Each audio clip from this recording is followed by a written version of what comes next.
O projeto Pensar e Fazer Arte do GEP, Grupo de Estudo e Pesquisa em Interdisciplinaridade, FAFICLA, Faculdade de Filosofia, Comunicação, Letras e Artes, tem a grata satisfação em receber em nossos estúdios a professora Nádia Lauriti, também participante do 12º Congresso Internacional de Educação, promovido pela Legião da Boa Vontade.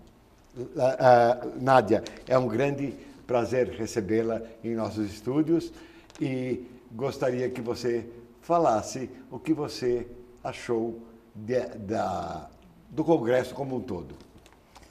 Bem, eu já participo há alguns anos do Congresso promovido pela LBV e a cada um deles renova-se a possibilidade de que eu própria reflita e que eu tenha oportunidade de discutir com os meus pares as questões que me mobilizam como educadora há 38 anos. Que maravilha!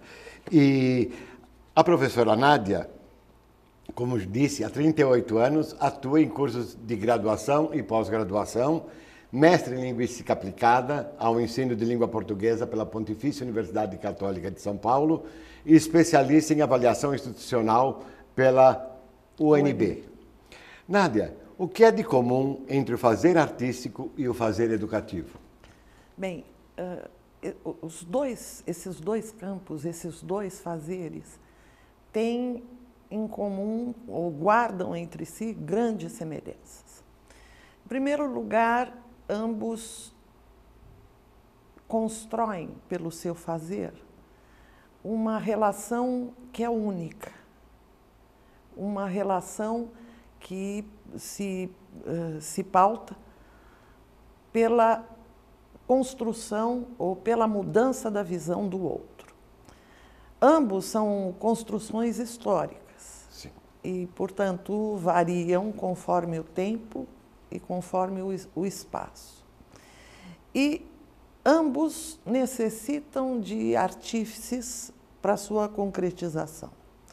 O artista ou o professor, que eu também vejo como um artista, como o via Paulo Freire. Sim. O instrumento de que se vale o artista-professor é a sua competência comunicativa. E, portanto, essa competência é que vai determinar a qualidade do produto, ou seja, a qualidade da aprendizagem que se obtém do fazer pedagógico. Sim. E como definir a área que você tão bem tratou da educomunicação? O que vem a ser educomunicação? A educomunicação é uma área emergente, uma área que se consolida aos poucos e que, no cenário latino-americano, já possui um referencial próprio, um referencial específico, que trata, que cuida do estudo das relações entre a educação e a comunicação.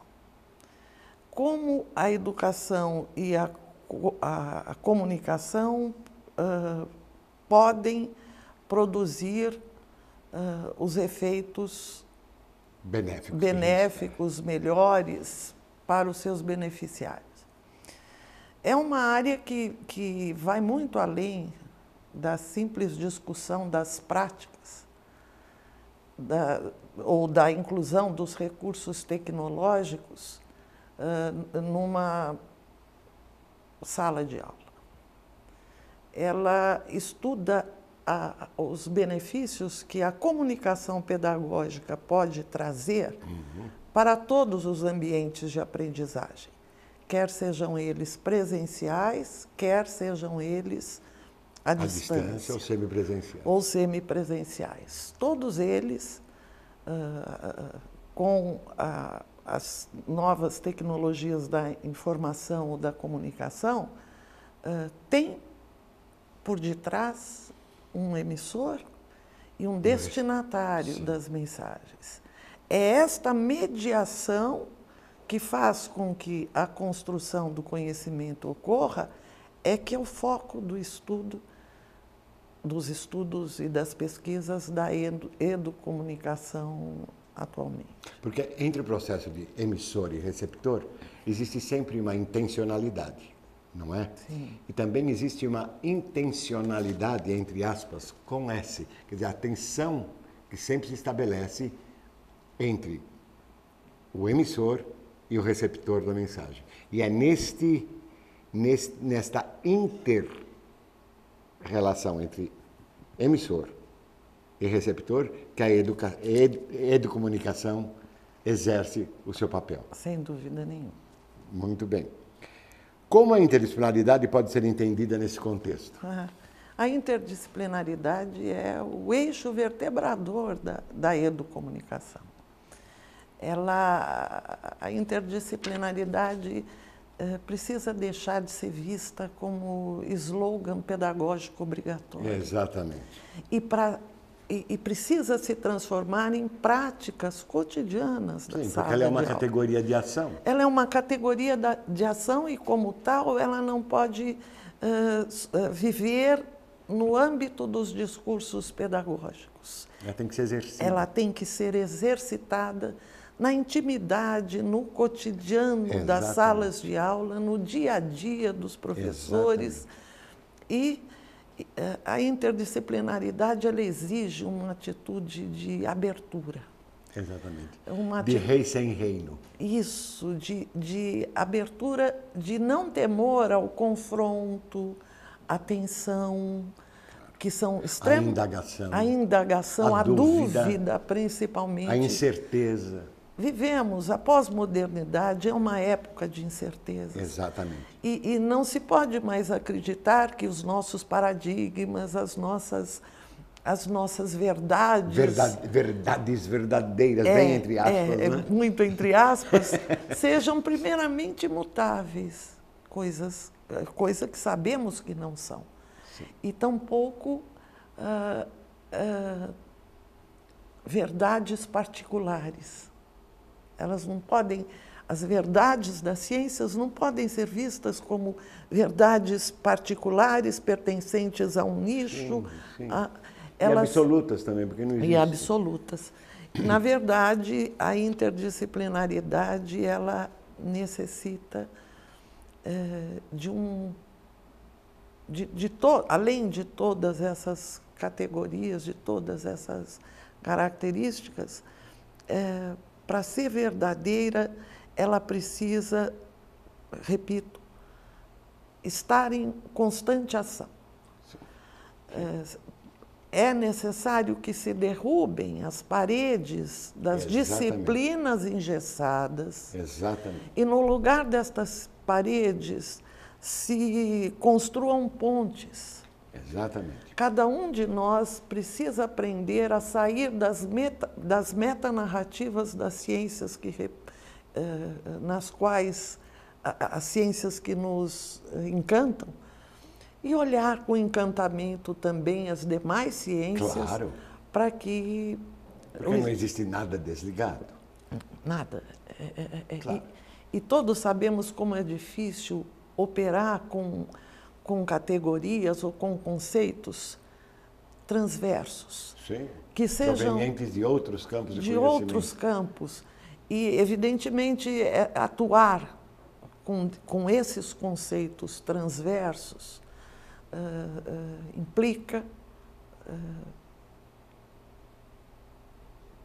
nos despojarmos das nossas... Desapegarmos-nos das nossas certezas, das porque nossas verdades. Porque nós temos uma categoria dentro da interdisciplinaridade que é o desapego, isto é, desapegue-se daquilo que você sabe e dê lugar, entende?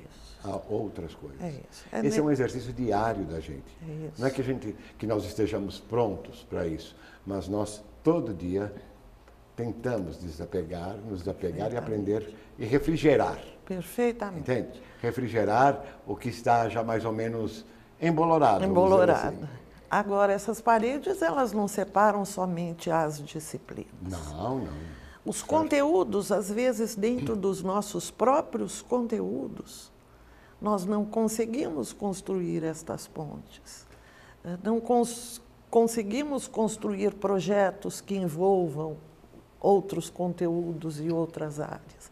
Não conseguimos, às vezes, operar com conceitos estruturantes de uma área.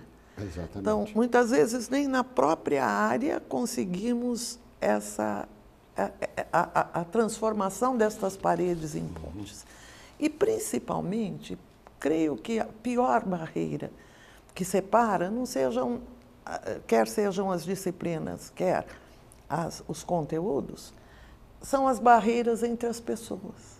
Sim. Isso. Então, é preciso reaprender a conversar com os nossos pares, a conversar com os nossos alunos e as nossas escolas e instituições ouvirem e aprenderem a dialogar mais com a sociedade, Exatamente. com a comunidade a que serve, para que a interdisciplinaridade se torne cada vez mais uma realidade vivenciada no dia a dia das escolas.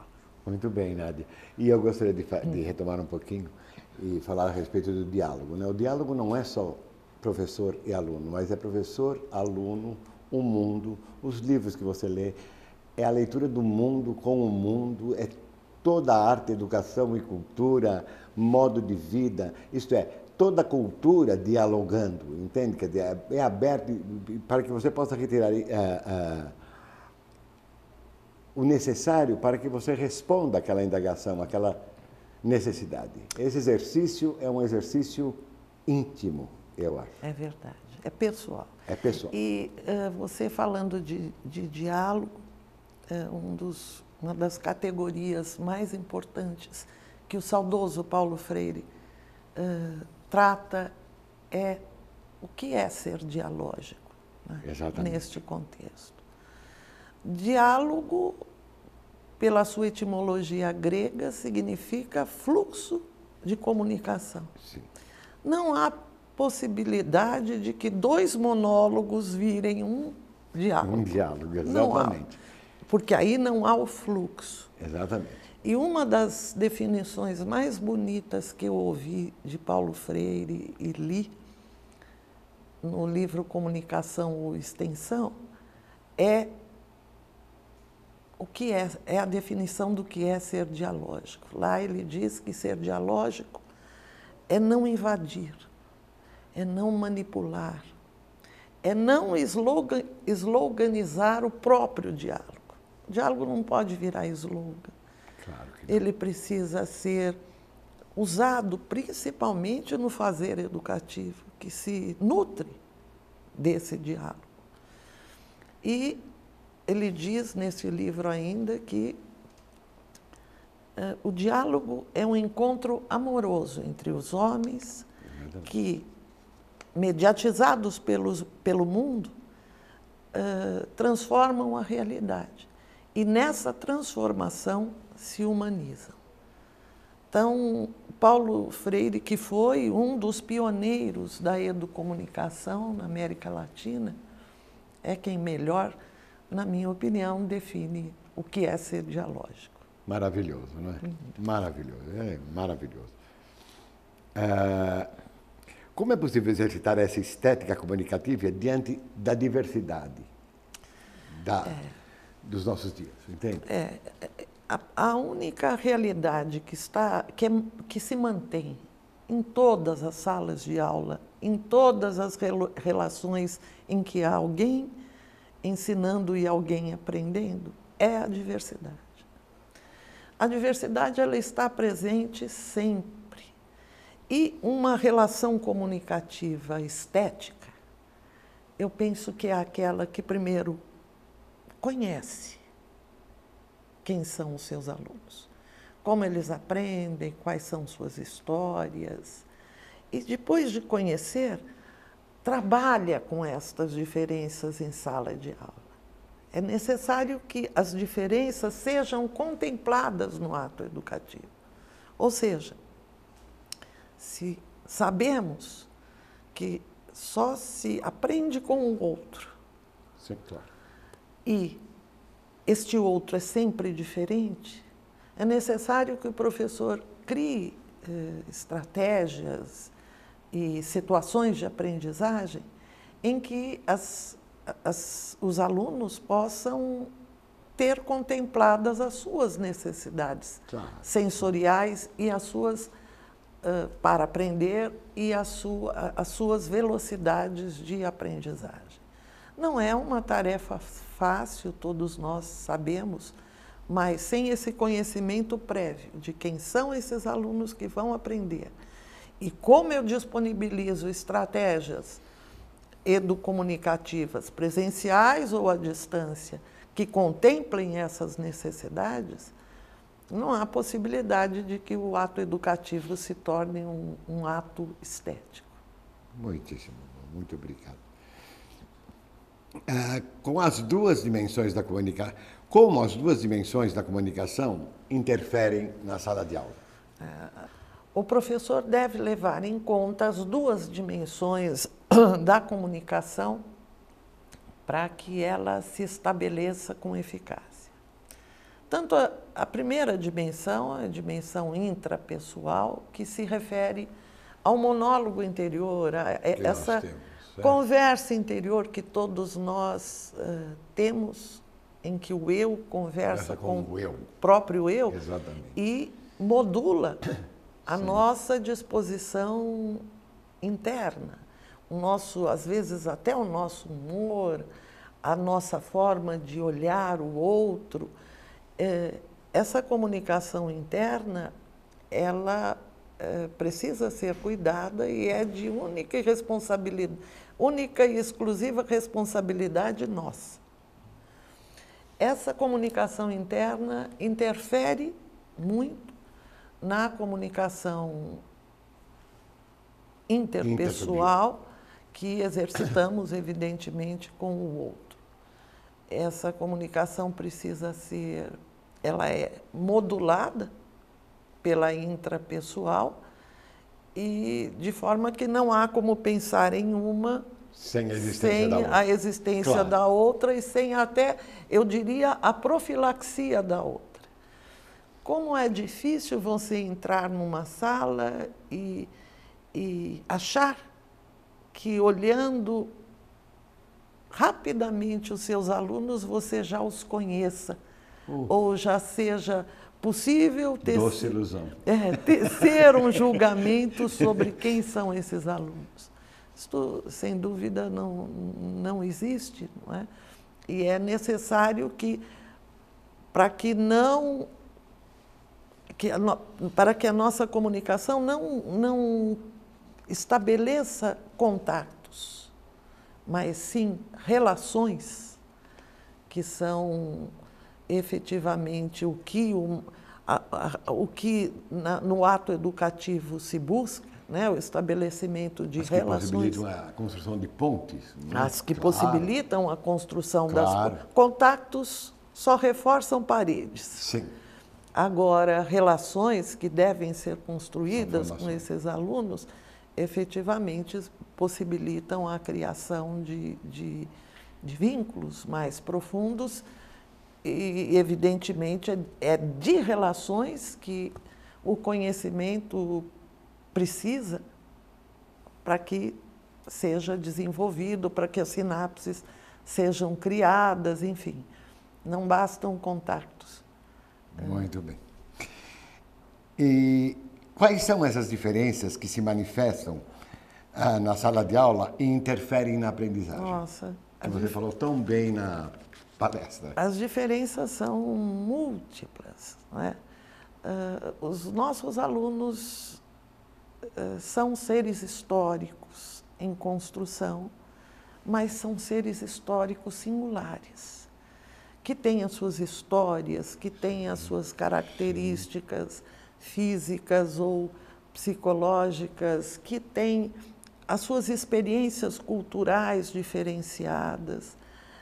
Enfim, são seres únicos. São seres únicos, claro, que precisam ser respeitados nesta singularidade.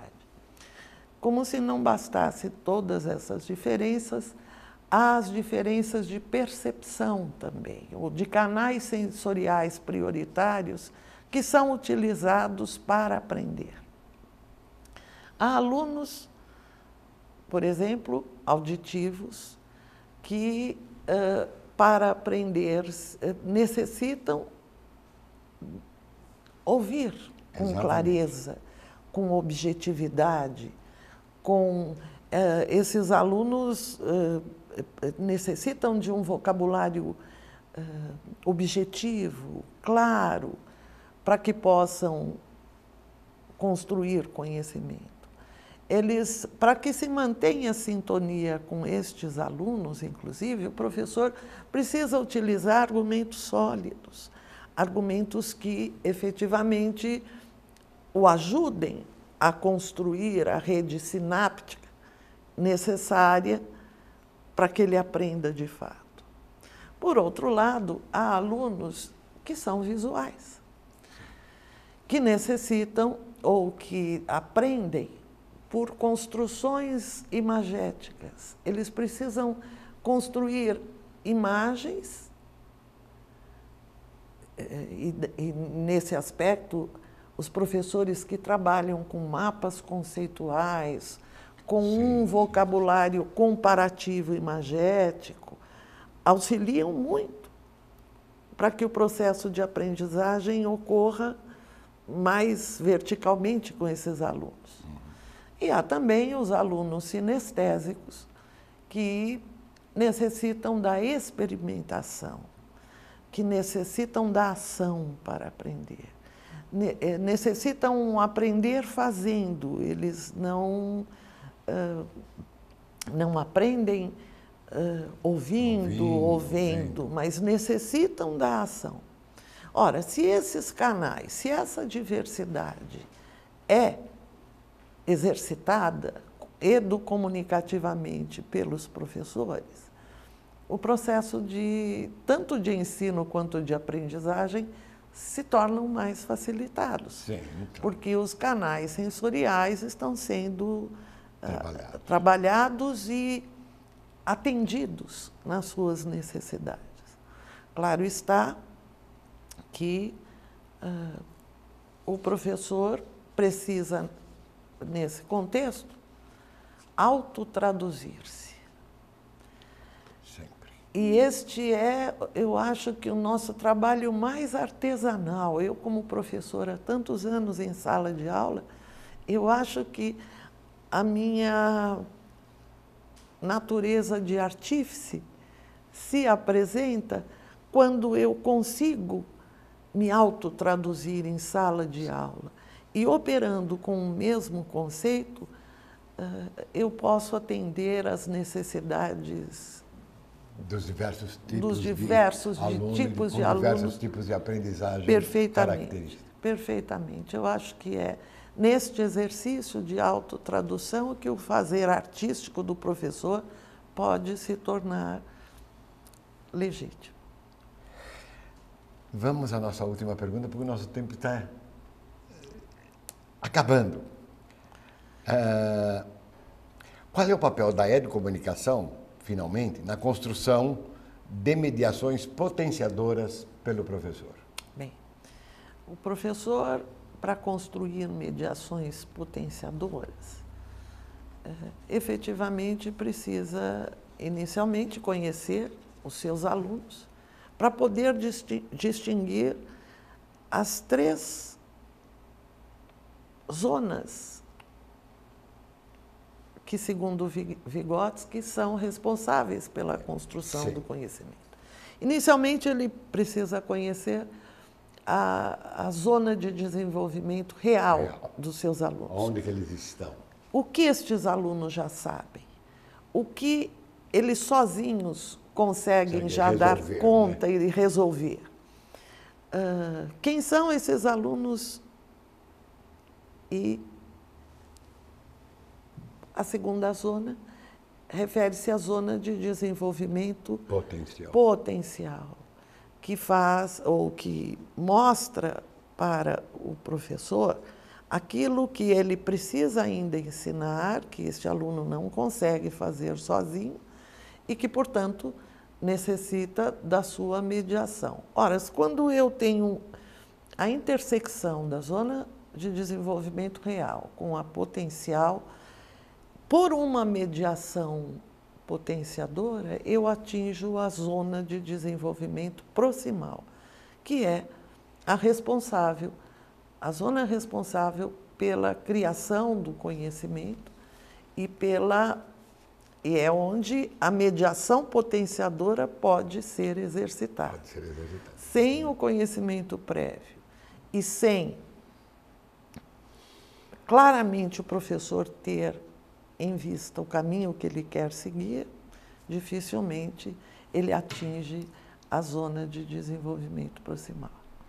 Nádia, eu gostaria de agradecer muitíssimo essa excelente entrevista, que foi parte da palestra que você proferiu no 12º Congresso de Educação da LBV, e gostaria também de agradecer aos telespectadores pela audiência. Muito obrigado.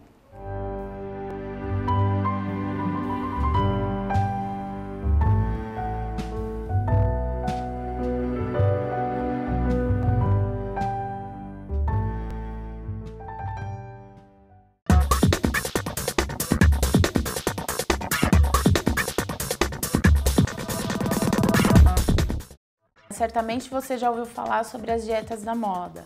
A dieta da proteína, a dieta da sopa, a dieta da lua, a dieta dos carboidratos e, atualmente, a dieta anti-glúten.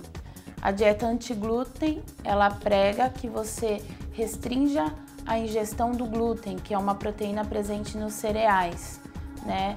E aí você fica proibido de comer alimentos que contenham glúten, como pães, massas e cereais que contenham ou aveia, ou trigo, ou centeio.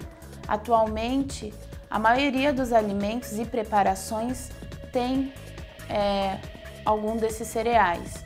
Então você fica restrito a poucos alimentos na sua dieta e causa uma deficiência grande de outros nutrientes. Dessa forma, ainda a reeducação alimentar é a melhor saída para o emagrecimento saudável, através de uma alimentação balanceada e a prática regular de atividade física.